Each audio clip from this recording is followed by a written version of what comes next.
Be looking at a new topic. We have always been talking about the ancient wisdom of India and the good qualities, the hidden qualities, the mystic, the mysteries, the the things which we have to study hard to get to, and so on. Today we will look at the Western ancient wisdom which is being carried to today's times and what we can learn from it. And this is something that we need to adopt, adapt, and explore. The first good point from Western wisdom is its intellectual independence. In India, we had the Guru system, and all the information, all the wisdom, all the realization would come to the Guru, and then it would be transported or it would be transmitted to the students or the Shishya. Over a period of time, this system itself limited the flow of knowledge, and excessive respect for the teacher made the students not ask awkward questions. And today, the education system that we see is where students are not even encouraged to ask questions. Whereas in Western Europe, the system of universities developed. So the knowledge was coming into the university from where it was taken out by the teachers as well as the students.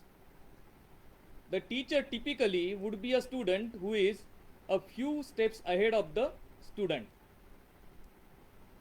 And because the knowledge was available, knowledge was there like a well, and whoever had the rope and the pot could take it out. The knowledge became omnipresent. Of course, in addition to that, the reproduction in print, the Gutenberg, and so on, that increase the spread of knowledge. Also, the developments of various disciplines of science and mathematics helped, as a result of which today the Western student is intellectually independent. He can contradict his teacher or even correct his teacher if the teacher is not on the right path or is not able to give the right solution.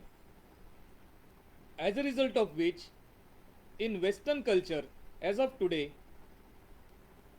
with scientific thought and stress on mathematics and physics, things are moving much faster, especially after the Industrial Revolution.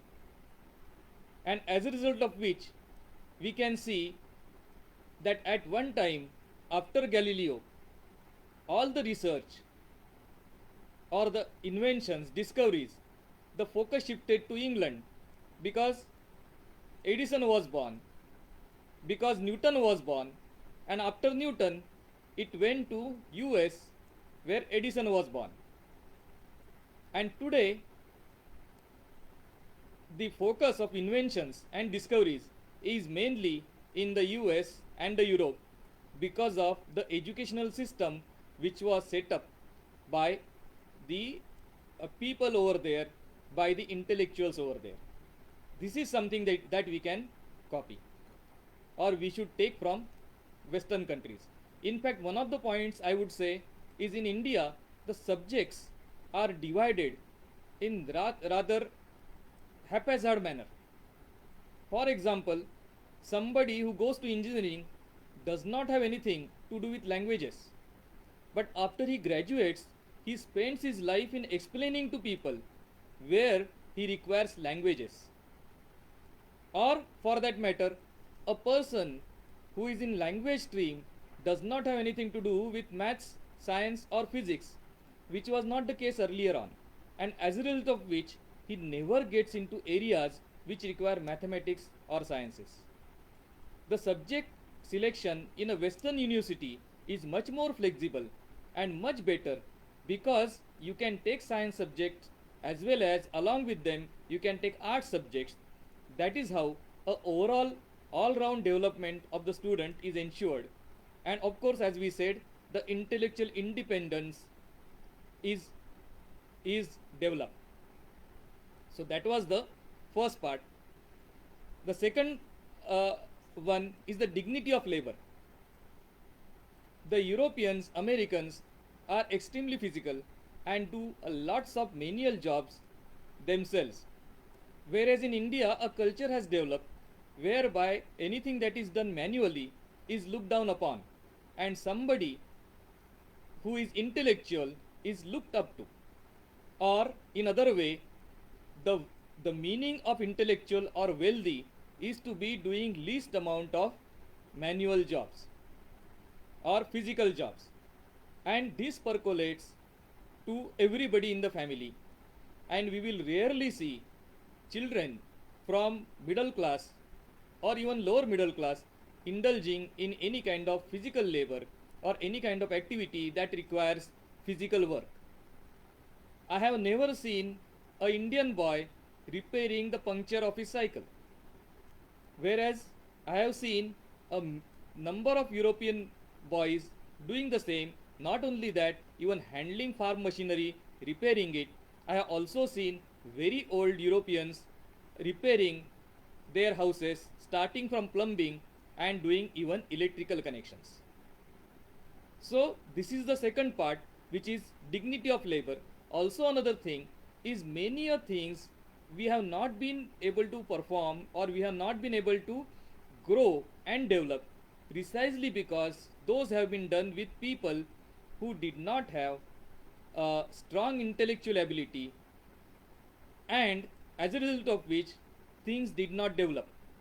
For example, so many farm equipments are there, we are using maybe 5% of the farm equipments, nor are we making new farm equipments which are suitable for Indian Indian system or Indian climate or Indian situation, because we are always relying on manual labor, cheap labor in one way or the other. The third thing I see is zest for life, materialism, and giving all of it for whatever it takes. We will take it point by point. Walt Disney, when he started his Disneyland, he had taken a land of 160 acres.